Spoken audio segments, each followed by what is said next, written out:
Fala, meu povo, beleza? Como é que vocês estão? Vamos começar então com nossa primeira aula de processo penal. Lembra que nós estamos aqui falando sobre direito no quarto. Meu nome é Miguel Bonfim, sou professor, mestre, professor de processo penal e direito penal, mas hoje eu vou começar sobre processo penal. Então é o seguinte, estuda para concurso, está na graduação de direito e quer começar, se liga então nos assuntos que vamos começar de processo penal. Vem comigo. Quando a gente fala de processo penal, a gente tem que primeiro tratar sobre os sistemas processuais. Então anota comigo. Quando eu falo dos sistemas processuais, eu quero que você entenda que eu não estou falando de procedimento, eu estou falando de processo. Então, nós temos três, ao longo da história da doutrina, ao longo do processo penal, nós temos aí três sistemas processuais que podem ser encontrados no processo penal.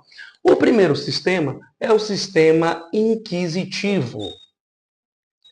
Inquisitivo. Beleza? Bom, se eu estou falando de um sistema inquisitivo, o que eu quero que você entenda é, bom, eu não tenho contraditório e ampla defesa.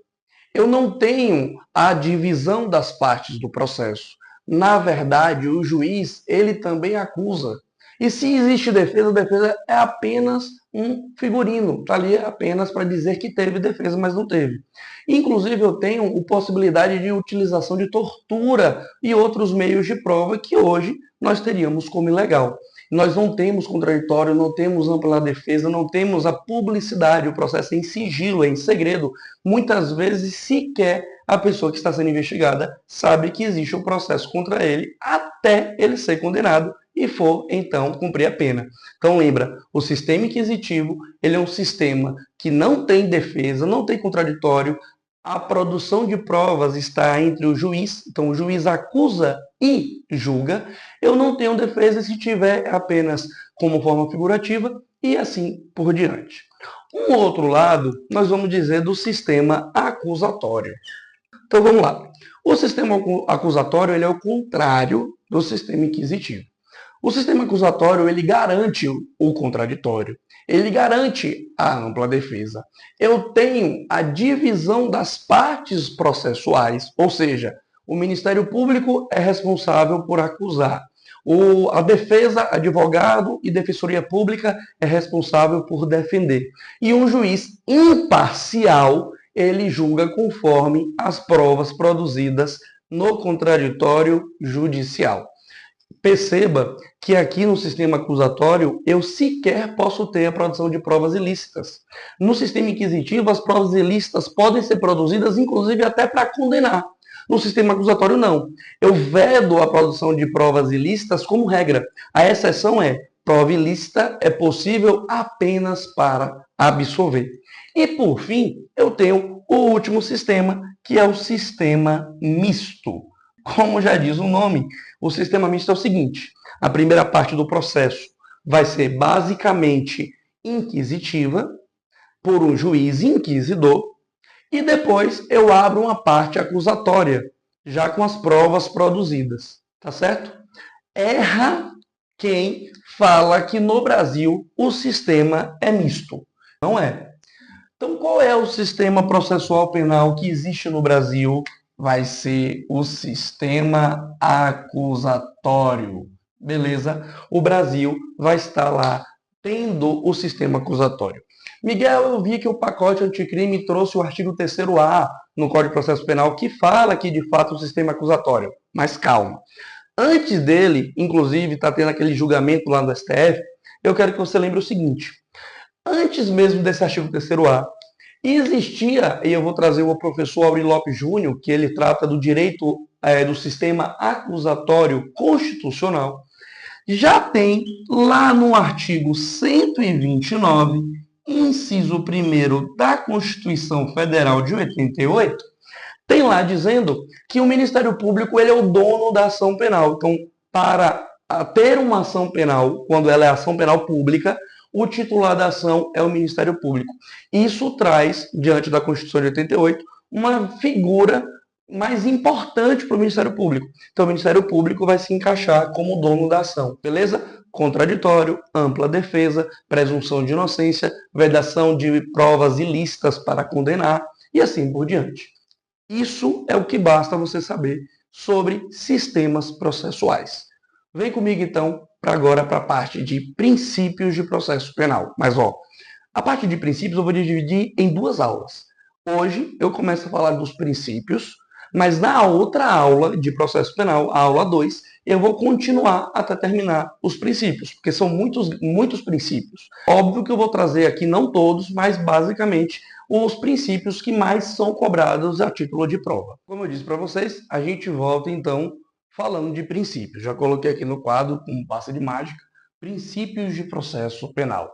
Como é que eu gosto de estudar? Não existe o jeito certo de estudar. O jeito certo de estudar é aquele jeito que você tem para você, que você compreende. Mas eu vou trazer um método que para mim fica mais tranquilo entender. Eu tenho princípios constitucionais explícitos e princípios constitucionais implícitos. Tem princípios que não se aplicam apenas ao processo penal. Tem princípios que se aplicam a todo o direito, a todos os tipos de processo. Processo civil, processo administrativo, processo penal, processo do trabalho. Mas eu quero que você foque aqui comigo no seguinte. Quando eu falo de princípios de processo penal, lembre sempre, eu dependo de um devido processo legal. Beleza? Então se liga. O devido processo legal, ele é a base de todo o processo. Porque se por acaso um dos outros princípios for descumprido, eu não tenho o devido processo legal. Então, é como se fosse um princípio mãe. Pense assim. Então, quando eu falo do devido processo legal, eu tenho as regras do jogo, todas as normas sendo seguidas, sem que nenhuma delas seja afastada, sem que nenhuma delas seja vilipendiada, destruída, desrespeitada. Beleza? Mas eu gostaria de tratar com vocês sobre o primeiro princípio, que vai ser o princípio da presunção de... Para aqui comigo agora. Você deve ter pensado logo o princípio da presunção de inocência. Existe uma discussão na doutrina sobre se o princípio seria da inocência ou o princípio da não culpa. Quando a doutrina trata do princípio da presunção de inocência, ela está dizendo que na Constituição Federal não está escrito isso. A doutrina fala que, na verdade, a Constituição Federal fala que ninguém será considerado culpado. O que existe que ninguém vai ser considerado, que todos serão inocentes até o trânsito em julgado da sentença penal condenatória, isso aqui vai estar dentro de um ato normativo internacional, de uma legislação internacional, por exemplo, da Convenção Americana de Direitos Humanos. Tá certo? Olha só, quando eu venho para o texto constitucional, eu já tenho uma mudança. Porque o texto constitucional fala que ninguém será considerado culpado. Então eu tenho uma presunção de não culpa. Princípio da presunção de inocência e presunção de não culpa, basicamente é a mesma coisa. Só que quando eu vou de forma mais aprofundada estudar sobre isso, eu lembro que o princípio de presunção de inocência é previsto dentro de uma norma internacional, a exemplo da Convenção Americana de Direitos Humanos, e a Constituição Federal, o texto constitucional, fala que vai ser a presunção de não culpa, até o trânsito em julgado. Sobre ele eu tenho desdobramentos legais, que vão ser subprincípios, digamos assim. Então, sobre esse princípio de presunção de inocência, princípio de não culpa, eu tenho aqui, basicamente, aquele princípio que ninguém é obrigado a produzir provas contra si mesmo. Ninguém é obrigado a produzir provas contra si mesmo. Como pode cair na sua prova? Nemo tenetur si detegere, ou se detegere. Beleza? Nemo tenetur si detegere. Ninguém é obrigado a produzir provas contra si. Ah, Miguel, eu sei disso. Por exemplo, eu não sou obrigado a fazer o teste do bafômetro. Isso você não é obrigado. Eu não sou obrigado a ceder material genético, meu sangue. Eu não sou obrigado a dar o fio de cabelo. Eu não sou obrigado a falar a verdade. Inclusive, eu posso mentir. Verdade, você está certo. Então, ninguém é obrigado a produzir provas contra si mesmo. Tá certo? A base do princípio é isso. Calma, que a gente ainda vai falar sobre ele mais para frente. Além disso, eu tenho, dentro da presunção de inocência, uma outra decorrência lógica, que é a execução definitiva da pena. Vou botar até aqui, ó, um asteriscozinho para você se ligar, porque tem uma OBS para você anotar. Anota a OBS. Seguinte, a regra é que ninguém vai iniciar a pena antes do trânsito em julgado de sentença penal condenatória. Beleza? Pronto. Eu estou falando de prisão-pena. Só que, ao contrário da prisão-pena, eu tenho as prisões cautelares. Prisão temporária, prisão preventiva, prisão em flagrante, que a gente vai ver que existe uma discussão se a prisão em flagrante é cautelar ou pré-cautelar. Mas o que eu quero que você entenda é o seguinte: muito embora ninguém possa iniciar o cumprimento da pena, é possível que alguém seja preso preventivamente, temporariamente ou em flagrante. Então imagine um réu que está preso há 2 anos preventivamente. Quando ele é condenado a 8 anos e o juiz mantém a prisão preventiva. Nesse caso, eu posso fazer a execução provisória da pena. Por quê? Porque esses 2 anos já vai ser detraído, ou seja, vai haver a detração da pena total. Então é possível, ainda que haja recurso pendente de julgamento, que a execução da pena seja provisória, no caso do réu preso provisoriamente. Tá certo? Cuidado com isso. O pacote anticrime ainda trouxe um outro detalhe. Quando o julgamento foi em sede de tribunal do júri e o rapazinho lá, a vítima da sociedade, for condenado a pena igual ou maior que 15 anos, é possível o juiz executar a pena provisória. Ou seja, ainda cabe o recurso de apelação do tribunal do júri. Mas no tribunal, na sessão de julgamento, ele foi condenado e aí, na dosimetria da pena, o juiz colocou a pena de 15 anos ou mais, aí sim é possível permitir a execução provisória da pena. Tá bom? Então, as duas exceções são preso provisório e quando, do tribunal do júri, a pena, depois da dosimetria, foi pena igual ou maior a 15 anos. Isso foi alteração do pacote anticrime. Fechado? Bom, eu terminei no instante falando sobre o princípio da presunção de inocência ou o princípio da não-culpa. E falei com vocês sobre algumas decorrências lógicas. Só que eu quero agora falar sobre um outro princípio. Eu quero falar com vocês sobre o princípio do contraditório. Princípio do contraditório. O que é o princípio do contraditório? Pessoal, contraditório não é só o direito de se defender sobre aquilo que está sendo acusado. Contraditório também tem a ver com eu ter publicidade, ter acesso àquilo que está sendo acusado, aquilo que está sendo colocado contra mim, em meu desfavor. Então eu tenho um binômio. O contraditório, ele vai enquadrar a publicidade, ou seja, é necessário que haja publicidade para a parte, para que ela possa ter acesso ao que tem contra ela, e aí sim ela exercer o direito de contraditar, né, de se defender. E eu tenho aqui, então, de fato, a contradita, que é contradizer, contraditar, se defender. Se manifestar sobre. Olha só, cuidado com um detalhe. Quando eu falo do princípio do contraditório, eu tenho aplicado tanto para o MP quanto para a defesa. Então, se a defesa pede uma revogação de prisão preventiva, os autos do processo serão abertos para o Ministério Público se manifestar. E depois o juiz julga. Assim como, depois de haver o cumprimento do mandado do pedido de prisão preventiva do delegado ou do Ministério Público, aí sim a defesa terá acesso para poder se manifestar pedindo a revogação, que a gente vai ver que tem audiência de custódia.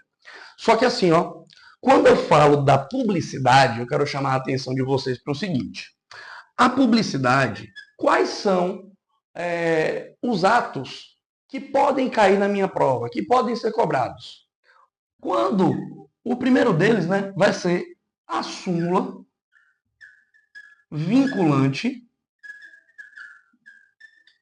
Como eu falo de súmula vinculante, eu falo de quem, gente? Lembra aí para mim da STF. Boa, então se a súmula é vinculante, é do STF. Número 14, tá certo? Número 14.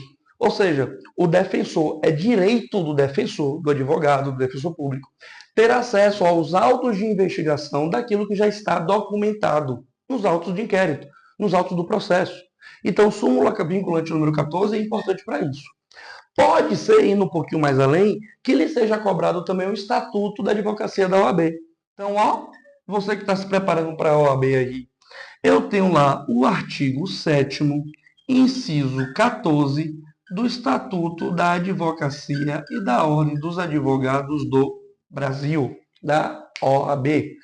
Ele vai dizer para mim que, inclusive, o advogado tem direito, é uma prerrogativa do advogado, participar das provas que estão sendo produzidas. Vou te dar um exemplo. Se eu tenho uma busca-apreensão, óbvio que eu não tenho direito de ter acesso antes. Eu tenho um mandado de busca-apreensão que vai estar em segredo, e aí a gente vai ter primeiro o cumprimento para depois eu ter o meu contraditório. Não é isso? Só que esse contraditório não é imediatamente, vai ser um contraditório diferido ou contraditório postergado.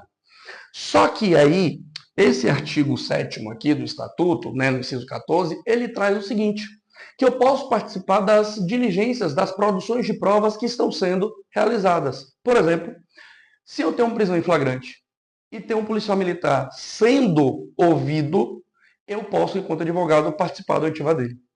É um direito meu, de acordo com o Estatuto da Advocacia. É uma prerrogativa do advogado. E lembra que descumprir prerrogativa é crime de abuso de autoridade. Fechou aqui? Por fim, olha só, para finalizar, eu quero falar com vocês do princípio da ampla defesa. Bom, falei com vocês do princípio da presunção de inocência, princípio da não-culpa, lembra que tem essa diferença, ou que quer dizer a mesma coisa, mas tem essa diferença doutrinária. Eu falei com vocês do princípio do contraditório, que se aplica tanto ao MP, quanto também aplica para quem? Para defesa, tá certo? Só que agora eu tenho uma ampla defesa. Pessoal, como já diz o nome, a ampla defesa não se aplica ao Ministério Público. A ampla defesa só se aplica para defesa. O que é ampla defesa? A possibilidade de se defender de forma ampla, inclusive a possibilidade da prova ilícita para absolver como defesa ser utilizada. Só que assim, a ampla defesa ela vai ser dividida em três. Eu tenho a autodefesa, eu tenho a defesa técnica e, por fim, eu tenho a plenitude de defesa. Fechado? Eu tenho, então, uma tripartição. Eu tenho uma autodefesa, eu tenho uma defesa técnica e eu tenho uma plenitude de defesa. A autodefesa é o direito do próprio réu se defender. O interrogatório do réu não é uma produção de prova por si só. Ela é um meio de defesa. O réu pode ficar em silêncio? Pode. O réu pode responder só a defesa, os seus advogados? Pode. Pelo menos esse é o entendimento dos tribunais superiores, tá? O réu pode mentir? Pode. Isso vai gerar algum prejuízo para ele? Não. Ele pode mentir, não vai gerar prejuízo para ele. Ele pode ficar em silêncio e não vai gerar prejuízo. Ele pode responder apenas a defesa e não vai gerar prejuízo para ele. Tá certo? Inclusive, como eu falo que ele pode ficar em silêncio, a autodefesa, ela pode ser alienada. Como assim alienada? Ela pode ser aberta a mão, eu posso abrir mão da autodefesa, eu posso ficar em silêncio. Só que assim, ó, diferente, a defesa técnica, ela é obrigatória. A defesa técnica é obrigatória. Dentro do processo penal, obrigatoriamente tem que ter um defensor técnico, um advogado, um defensor público, regularmente inscrito na OAB ou passou no concurso público da Defensoria Pública. Tá bom? Então lembra, a defesa técnica é obrigatória, eu não posso abrir mão. Eu não posso, eu vou me defender sozinho. a menos que eu seja advogado e eu me represente. Aí sim, é defesa técnica. Mas sem defesa técnica não é processo. Inclusive, a ausência de defesa técnica é causa de nulidade absoluta. Ou seja, se dentro de um processo não teve advogado, não teve defensor público e o cara foi condenado, vai ser gerado a nulidade absoluta e vai acabar com tudo que foi feito. O processo acaba de existir. Volta tudo do início até que tenha um defensor. Por fim, eu tenho a plenitude de defesa. Pessoal, plenitude de defesa, eu vou lembrar do júri. No júri, o advogado pode usar seja meios técnicos ou não dentro do direito para poder defender seu cliente. Eu posso utilizar meios, cantar uma música, declamar um poema, ler a Bíblia, eu posso falar de Deus, eu posso pedir perdão. Enfim, na plenitude de defesa, tudo isso pode ser utilizado. Basicamente, o que é a plenitude de defesa? Plenitude de defesa é a possibilidade do defensor utilizar de qualquer meio, seja ele técnico, jurídico ou não, para exercer a defesa do cliente. Inclusive, isso também se aplica para o próprio cliente, tá bom? O cliente chorar, o cliente pedir perdão, tá bom? Essa plenitude de defesa é existente dentro do tribunal do júri. Pessoal, é isso. A gente volta para terminar os outros princípios, mas a gente se vê com mais um Direito no Quarto. É nóis.